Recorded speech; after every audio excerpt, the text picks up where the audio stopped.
Oh, Lori's on. All right, so I guess we should get started then. All right, and it is 2:08.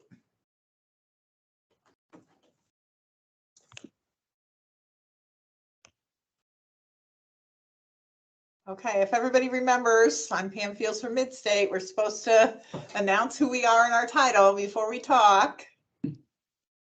I'm going to share the meeting minutes. I'm going to try. Oh, here's Kathy. I don't see it allowing me to share. Do you want me to try? Oh, I found it. We have Teams now, so I think it's different than when I didn't have Teams, right? And you're going to be the consultant? Is that what you said? I know, right? Thank God it's remote monitoring and not Teams.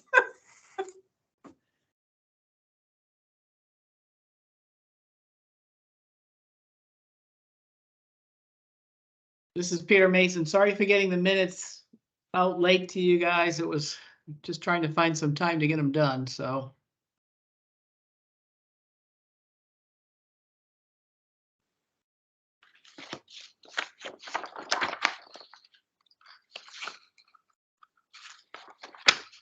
It's Heather from Marrakesh. I know Mary Pat was at our meeting, most of it, Yes. but her name's Not there. not on the attendance.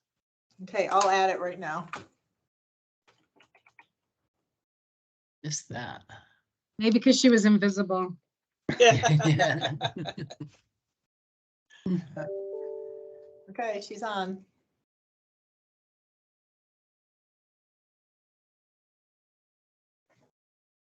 Do you want me to move down or leave it? No, good.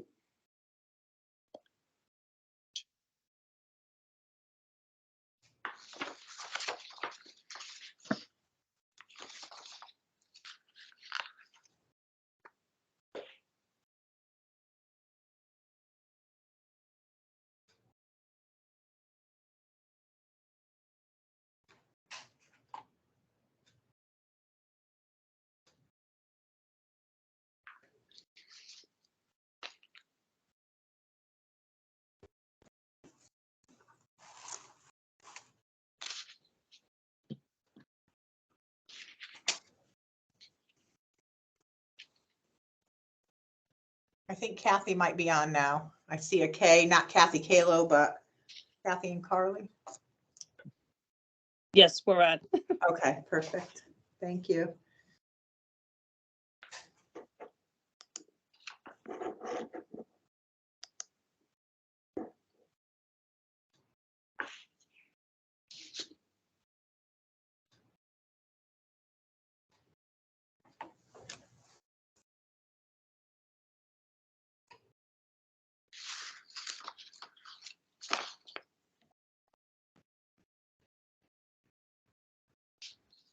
Number 4 in there. That's that.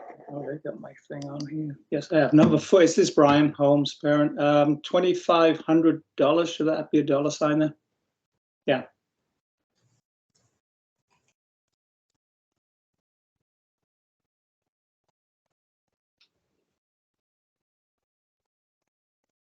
Just for my own information, in number 5, what is shift, and number 6, what is acre?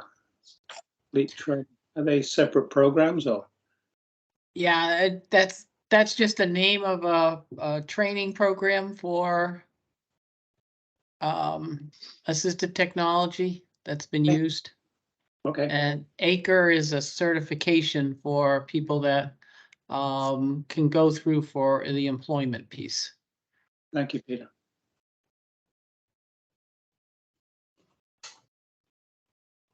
Hi, this is Lori, parent.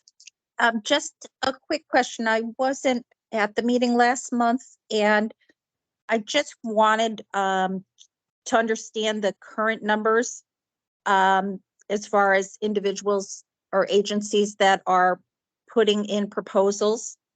Is that a total of 8 agencies? There were, yes, at that time. Okay, there's a bullet that said the plans include transformation from a couple of individuals to 11 CRS settings. Yeah, so the one agency put in for a couple people and one agency put for 11 CRS settings, which are small group homes. So it's like a big transformation for them. Okay, okay, thank you. And we have updates for where we're at now because it's changed. Okay. It's Brian Holmes again, parent. Under the rent subsidy proposed changes, number 3, the sentence doesn't make sense.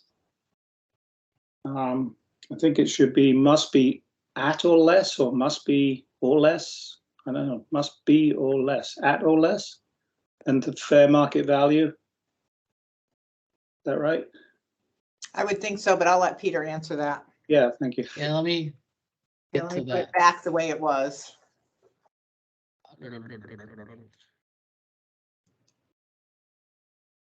And which one were you talking about? Number 3? Number Number 3, 3, Peter, yeah. after it says rental property must be or less. Must be.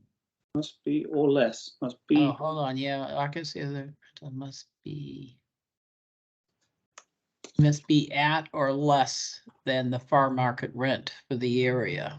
Got it. So let's see. Okay. From 130 to 140, I don't understand what that means. Huh? When you go, well, yeah, must be for the area from 130% to 140%. Yeah, so we've increased it. Percent Yes. to the rent you've increased. I got it. Yeah, Yeah. okay. Yeah, thank you.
Are we all set? Any more changes?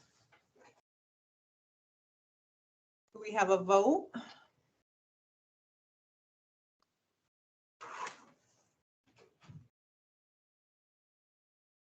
Somebody wants to make a motion? This is Brian Holmes, parent. Oh, Peter. I'll Is there a second. Heather? Any more discussion? All in favor? Aye. Aye.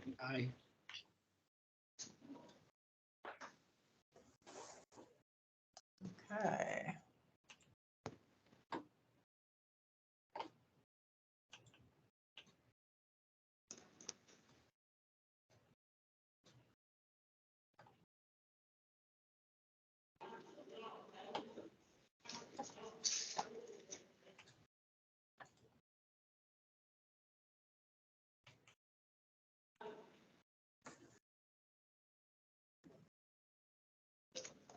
So Deloitte is up next for an update.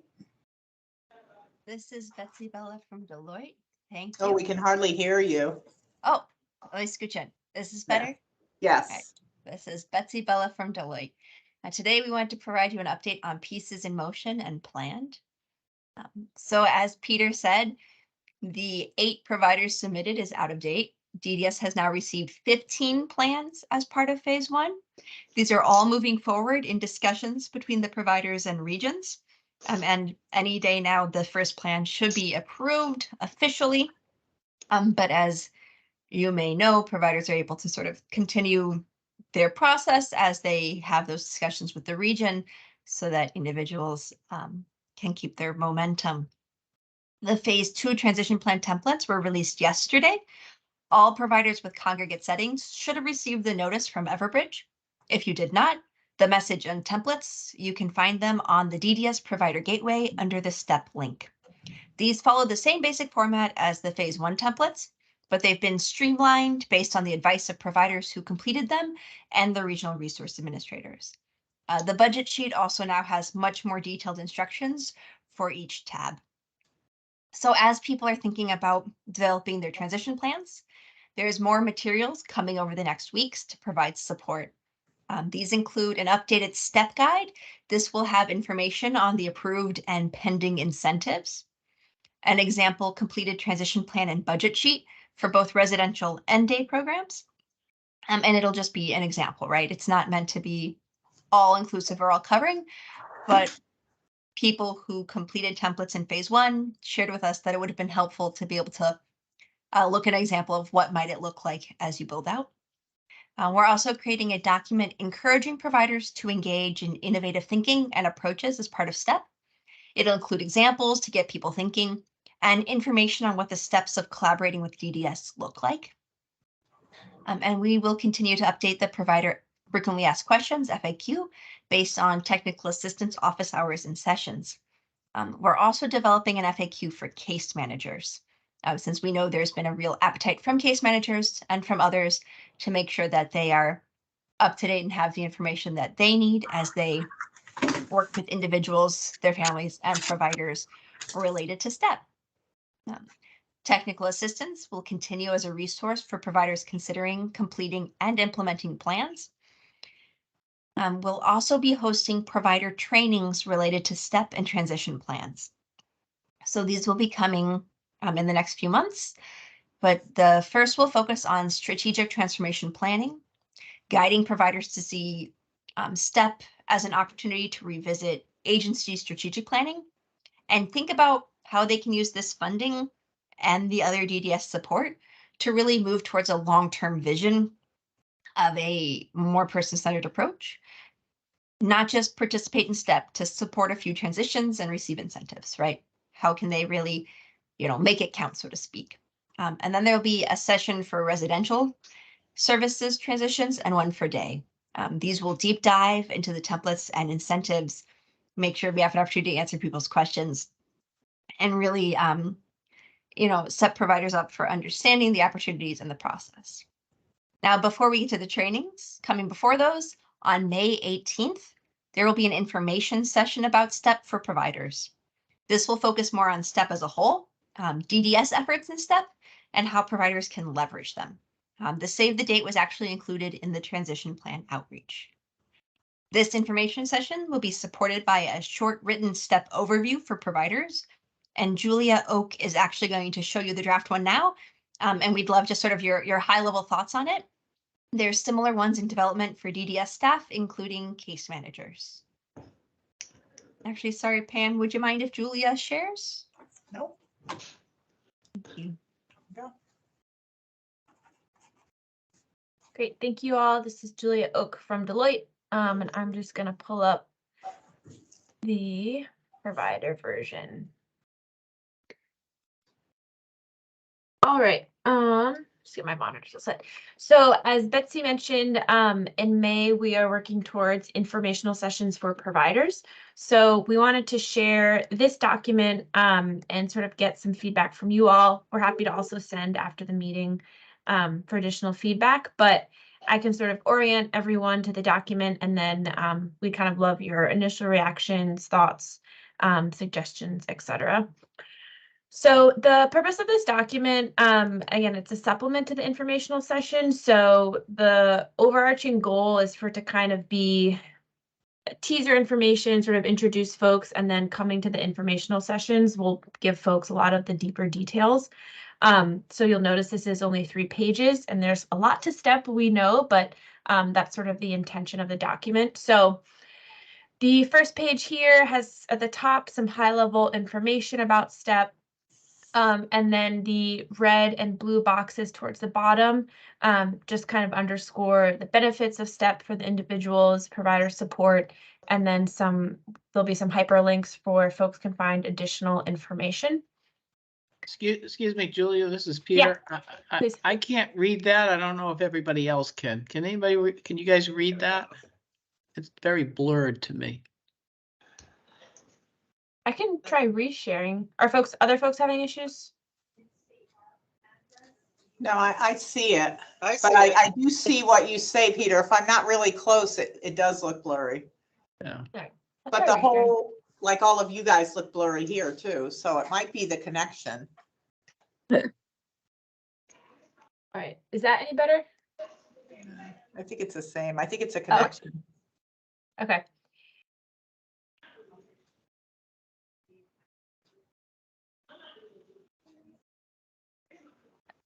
Peter, do you still want me to keep walking through? Yeah, no, or- go ahead. I just, Okay. you know, I thought it was my eyes.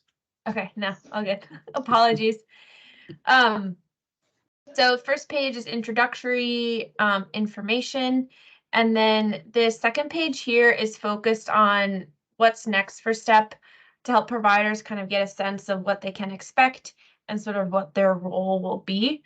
And you'll see these 5 icons at the top.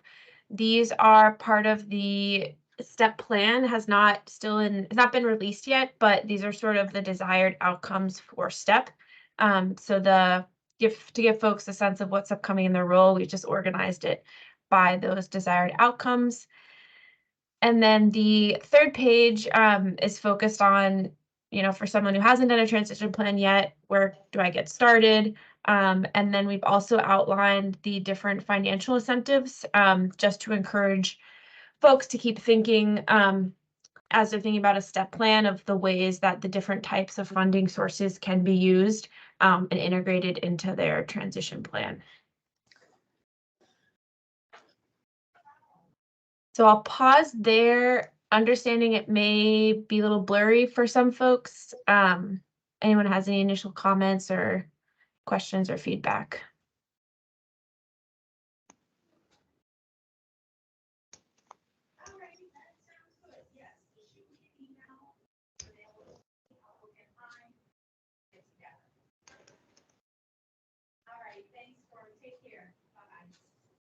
I don't have any questions.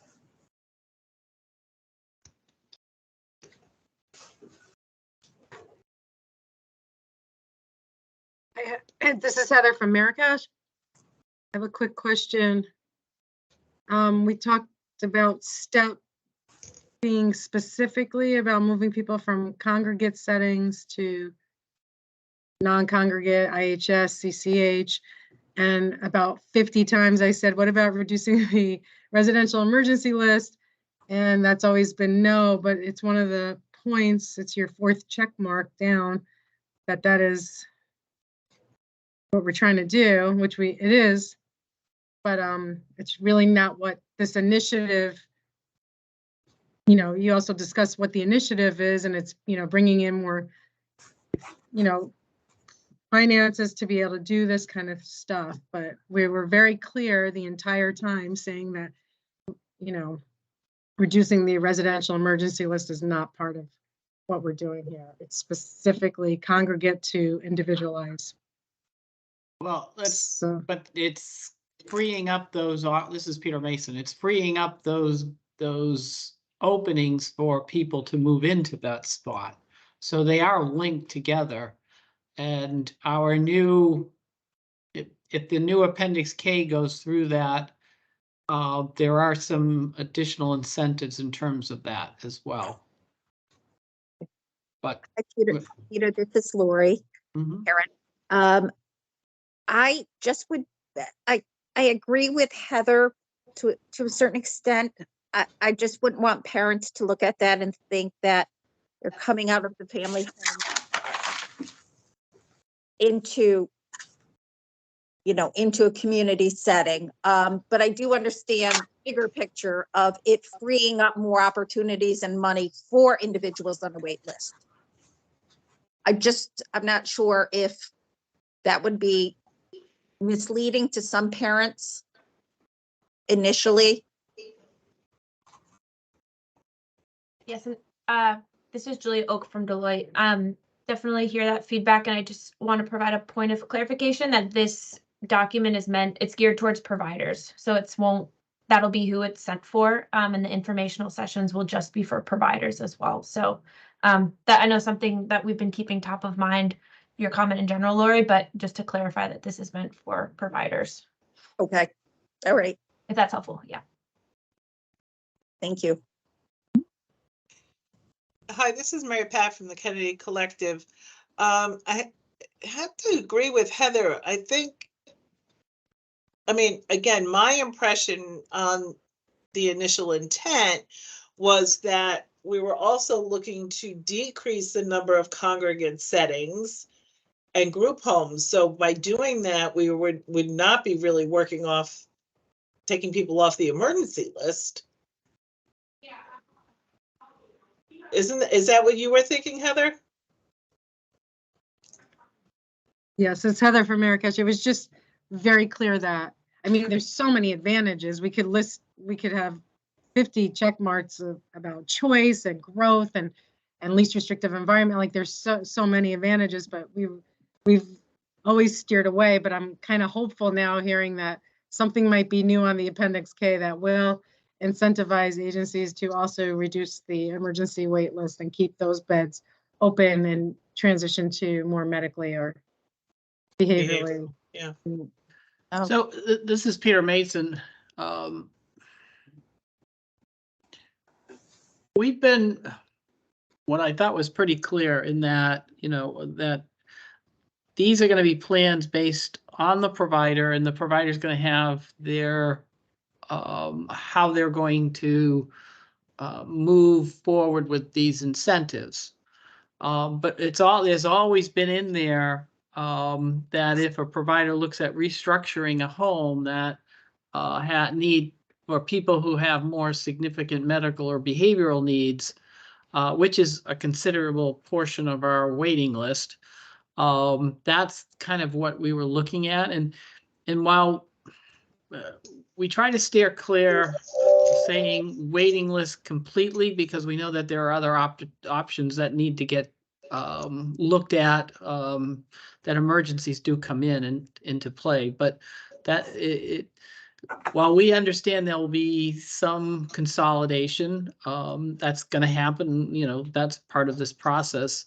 But we know that we have individuals that have been looking for a place and haven't been able to find a place because of the makeups of those homes at this point. So, this has always been a part that as we're incentivizing people to move to more independent settings, if a provider is willing and wants to work with the department to help structure those homes to be able to take more individuals who have significant medical behavioral needs, that's always been part of this. Thank you, Peter, for clarifying that. This is Lori. It's Heather from Marrakesh. So to me, and you're looking at providers, when I see that reduce the residential emergency list through incentives to providers, I'm going to say I took people off the emergency list, I admitted them, where's my incentive? But that's not how we've been talking about this the entire time. We're saying that's not it. So if it is going to be it, leave it in there. If it's not going to be in it, I wouldn't say through incentives to providers in that same sentence, because it's saying that to me reads every person that I take off the emergency list, I'm going to get some kind of incentive. I get what you're saying now. Now I understand. Okay. So we'll have to figure out how to reword that, because I get what you're saying in terms of if we're just talking about incentives. There is in the new in the revised Appendix K that if a provider does look at transforming one of those homes, there is an incentive in there for that. But that's not right now been approved, and so we really can't talk about that. So I think we need to figure out how to reword that, Betsy. Just do it from Deloitte. We can figure out how to soften the language and reframe. Yeah. Okay. Gotcha.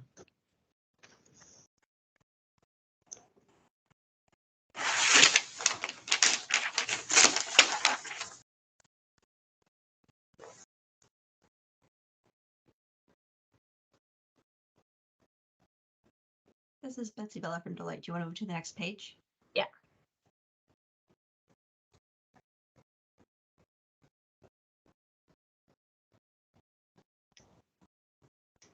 I think here, from where, especially from where a lot of you sit, we'd love your feedback. If this is hopeful information, if you knew nothing about STEP or very little, would this type of information, how it's framed, be useful? Or we'd love a lot of your thoughts, since many of you are providers, on what would resonate the most.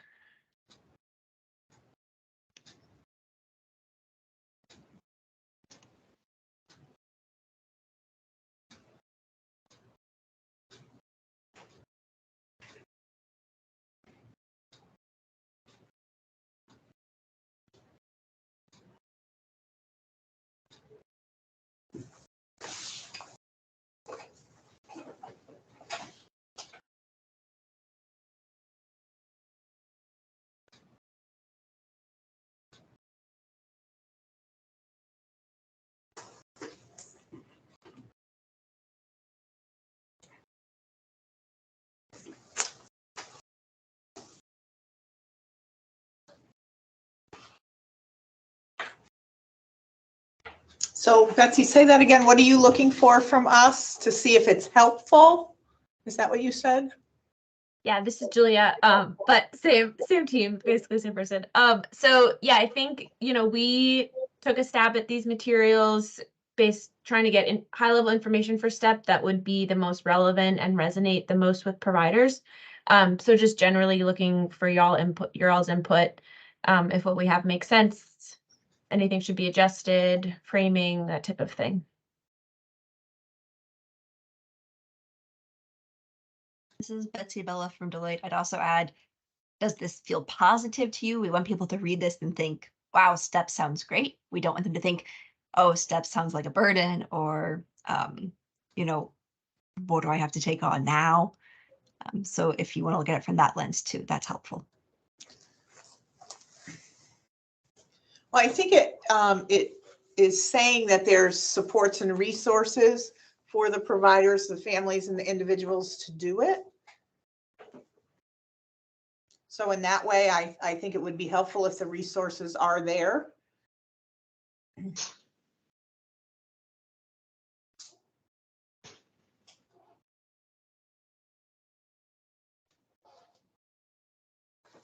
This is Mary Pat from the Kennedy Collective. I like the way it's laid out, and it's clear. I don't know. I guess if this is being targeted to the providers, and this probably just has something to do with the mood I'm in today, and Heather and Pam may know what I'm talking about. That yes, there are incentives to start this, but there is no incentive to keep these going. Once we get this all started, it's, as providers, what's the guarantee that this money is going to be there afterwards when ARPA's done? That there will be sufficient funding to keep these programs going. And again, probably just me and the mood I'm in today, but it's a concern. We're going to put all this effort into doing this, and then, the ARPA money's gone, it's done, but we're not seeing any increases to maintain the programs. Yeah, this is Pam from Midstate ARC. I think what I'm hearing from providers too is that the concern is that they make the investment and they take some difficult individuals into their services. And then, as we all know, it can blow up at times, and, additional supports are needed. And as you can see, a lot of providers have shut down and stopped taking people with complex behavioral needs or one-to-ones because of that lack of support and the lack of staff. So I think the concern and why people are hesitating is they're afraid they move forward and they're not going to have the support they need to be successful. And the state budget, this is Mary Pat again, state budget is calling for a decrease in behavioral services again. So, you know, those are the ancillary services that need to be available to make some of this stuff work. And there's no guarantee that's going to be there. Actually, forecasting, looking towards what the budget's going to be this year, it's not going to be there. So as a provider, I mean, this can all look good, but it's a scary proposition. It's Heather from Marrakesh. It's a bad day to discuss this. That's why I was trying to stay quiet. It is. And I just, you know, so everyone else on the phone could be privy, you know, when we go from a CLA, from a group home to an IHS, the payment is very different. And then we get audited, and then the documentation is unbelievable. And then they take money back if not all the I's are dotted. So our IHS program loses money. And that's what we're talking about. We're talking about moving people to IHS programs. So our IHS programs lose money already. It's hard to staff because they're very individualized. Like someone works for Pam 3 hours a day, and then they go to Mary's house and works with Mary. So it's very complex, but we do it because it's the right thing to do for people to get individualized services. And we live through our audits, and we, you know, have to pay back money, and we do it. But it is more difficult. And we're, you know, we just found out that, you know, there's no one really rooting for us to pay our staff anymore. Even our biggest fans in the legislature are unable to do that. So, you know, it's scary to give up some of the legacy programs or to create more loss in your organization. I have parents calling me now because he wants all the carpets replaced in a house that we haven't gotten and paid for. I mean, you know, like it's a bad day. Sorry to discuss.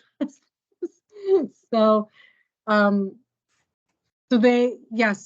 so private providers, if we sent this out today, might look at it and say, "This is a hard one. This is hard." We're just being honest. You're asking our honest opinion. You know, and as you know, I fully understand. You know, coming from the state side, even if we were in good budgetary times, I couldn't guarantee you anything, you know, past this year's budget. Things happen. You know, I heard about the 1% and the 0%. It's just, you know, and you know, providers have to do what they have to do, and we're, you know, we need to move forward with this initiative, and you know, each provider is going to make their decision on their own, you know, where they feel is best. I think, you know, as the department keeps going forward, yes, I mean, they're going to have to figure out how to make sure the services and supports that are being emphasized are able to be maintained and prosper. And, you know, right now they can say they're going to do that, but, you know, we could have a depression in 2 years and things all go out the window. So, you know, at the same time, that doesn't necessarily mean a group home is going to be staying funded the same way too, if you're in that kind of a position. So there are no guarantees in the state world. You know, we're looking at this as what we think is in the best interest of the people we support. And, you know, this is the way that the department is trying to move forward to reach its mission. And so we're going to keep going forward with this, and, you know, providers will have to make their decisions on how they want to participate or not.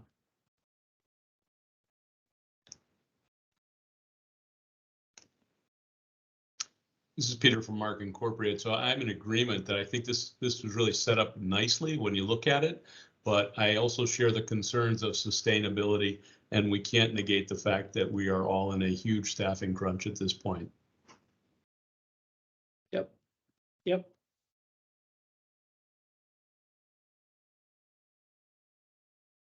This is Ryan Holmes. Can I just say one thing as a parent? In the back of my mind, when I talked to my wife about we've been talking about all these months, you have just confirmed our fears, quite honestly. And that's sad, but I see this as a great program, but if it isn't sustainable, I don't know what a parent or what a provider can do. It's tough. Mm-hmm. Probably not very well, but you understand what I think. No, I get all that. Yeah. I also, from my point of view, and this is Peter Mason as a retiree, I don't see the group home situation being sustainable the way we keep going as well. Those are very high intense, expensive homes that, for individuals that need those supports, that's great, but there's, we have a number of people that may not need that stuff. And the people coming out of schools are not looking at going into group homes. So, that the system's going to change whether we like it or not. It depends on where you want to be in terms of moving forward. Wait until see what happens and, or try to move forward and see how to work through this system. So I don't have any clear answers.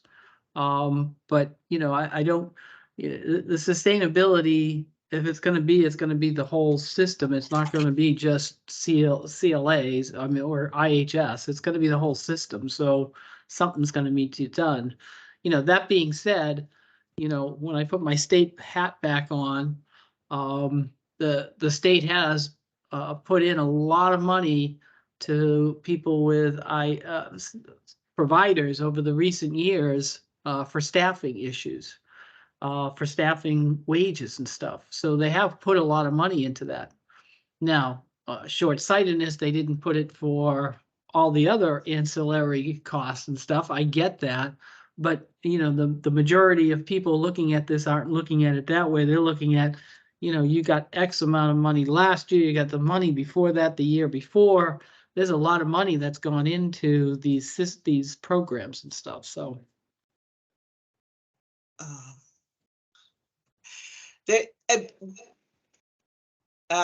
never mind. We'll get totally derailed if I go off on that. So at this point, we're probably just better off sticking to this for now. Great, thank you. All right, if there's no more questions, guys, where are we? Oh, there we go. Yep, this is just the final page that sort of outlines where folks can start, resources, and then the different incentives that folks can use as part of their plans.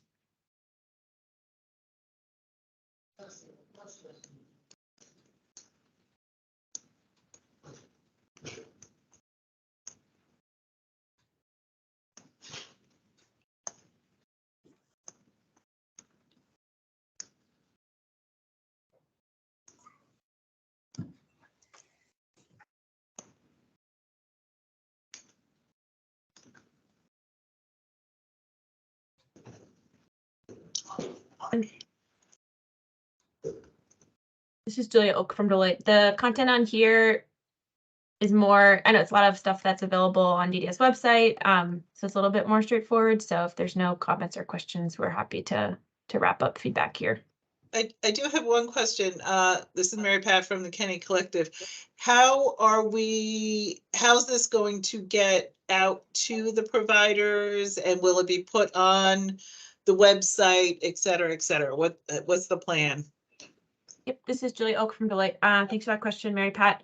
So these this material, once finalized, will be a supplement for the informational session. So most likely it will be sent out via Everbridge, and we can also talk with Peter and team about posting it on other provider gateway or the intranet. So that's the plan. Yeah, I just think the more visible it is to folks, the more they may, stop and read it and whatnot, so. This is Betsy Bella from Deloitte. Mary Pat, are there other dissemination methods you recommend? For example, are you more likely to read stuff that comes out from, or do you think providers are more likely to read things that come from the ARC or the Alliance in addition to directly from DDS? I don't think it would hurt for it to come out that way as well. But I mean, I know myself as a provider, when I see the DDS alerts, I do pay attention to those pretty much as soon as they come out. So now whether I see what it's about and then I move on, that's another story, but I do open them up and take a look. So That's a good answer. Okay,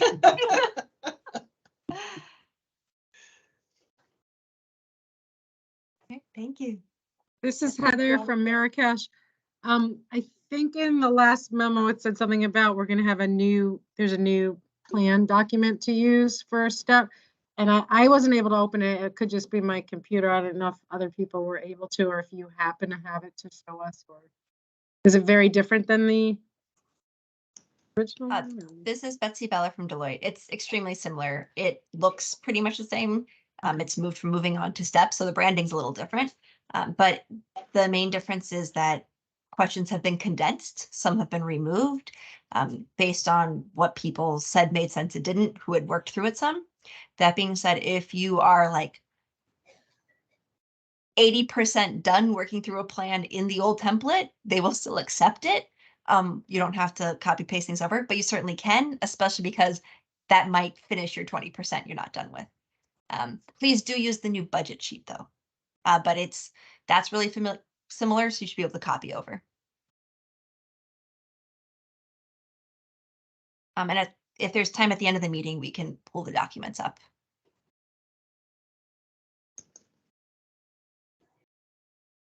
So that ends the Deloitte update. Thank you. Unless there's other questions. And Heather, I'll email those to you too if they're having trouble with the DDS website. Right, the next, thank you very much, Betsy and Juliet.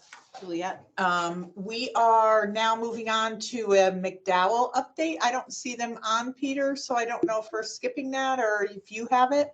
I'll just give some of it. So just to follow up, last time we talked about the newsletter and people didn't receive the newsletter. So we've worked through that issue. It seems like the parameters of the poll in terms of the data seemed like it missed some groups.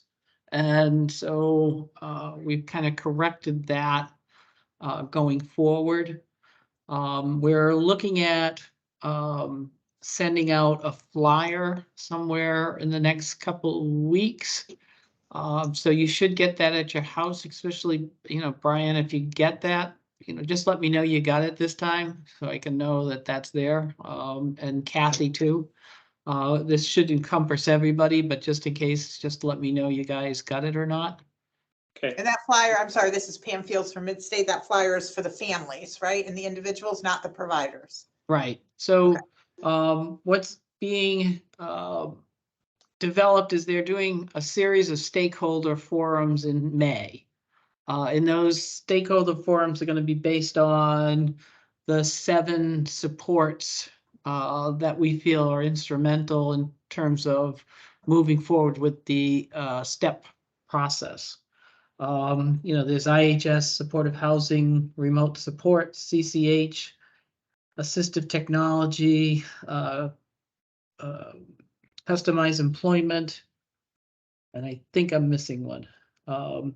And what those are going to be is they'll be, those forums will include, we're looking to include the videos, and we're wrapping up on the videos of those 7 supports. 5 are done.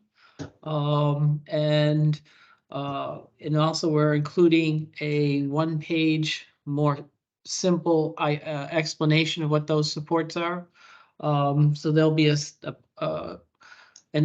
one of our subject matter experts will present on the support in each one of these. They'll You asked me if I was going at 1:30. You asked me if I was. Sorry, guys, I forgot. That's all right. Then there'll be the video, and then there'll be a question and answers with the commissioner. So that's going to be over the month of May. So that's what the flyer will be promoting, are those supports. We'll be looking at another newsletter going out in early June. Let's see, a couple of other things in terms of pieces that should be starting to come together. We have an assistive technology conference that's going to be in June. It's going to be at the Cromwell, what is it now? I forget the Cromwell Center there, the hotel. Is it the Marriott? Is it the Marriott? Yeah. So it's going to be there. I think it's June 22nd. Yep. June 22nd. And it's a one-day conference in terms of assistive technology, and there'll be in one place, there'll be a room full of all the different equipment people can use and stuff. And then they're going to have speakers as well throughout the day. Another thing that they're setting up is a assistive technology tech camp to allow families to be able to try things.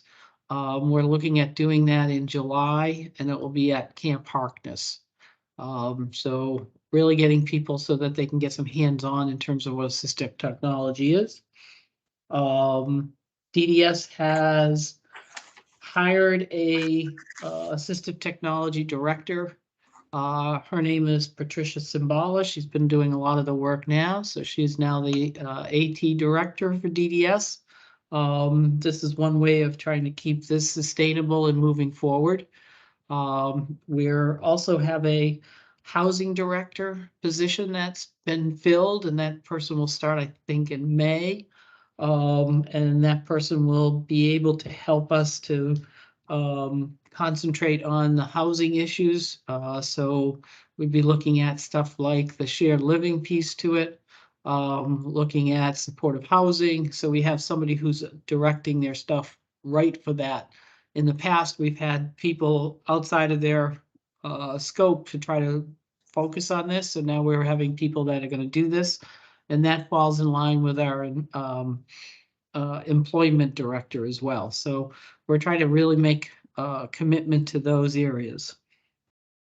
And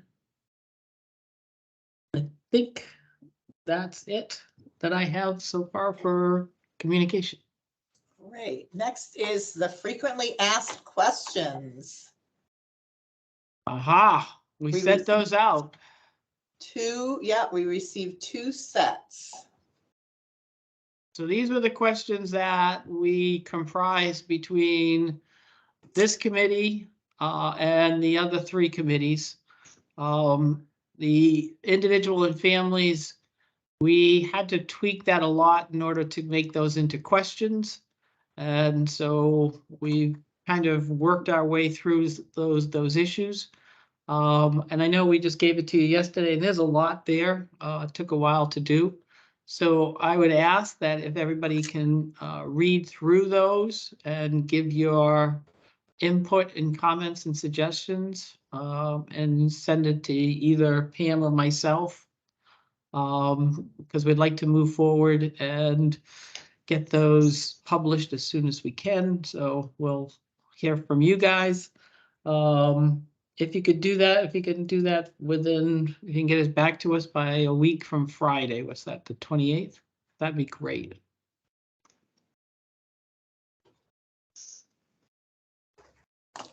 Awesome. Next thing on our list is any other updates from DDS? So I don't have a whole lot.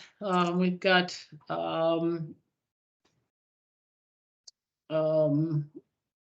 as a follow-up we had with our rewarding work ran into an issue with their website. For those that don't remember that we have a number of individuals who self-hire their own staff. And so we had issued an RFP for employment network, basically matching openings with staff availability. And so that should be up and running by the end of the month.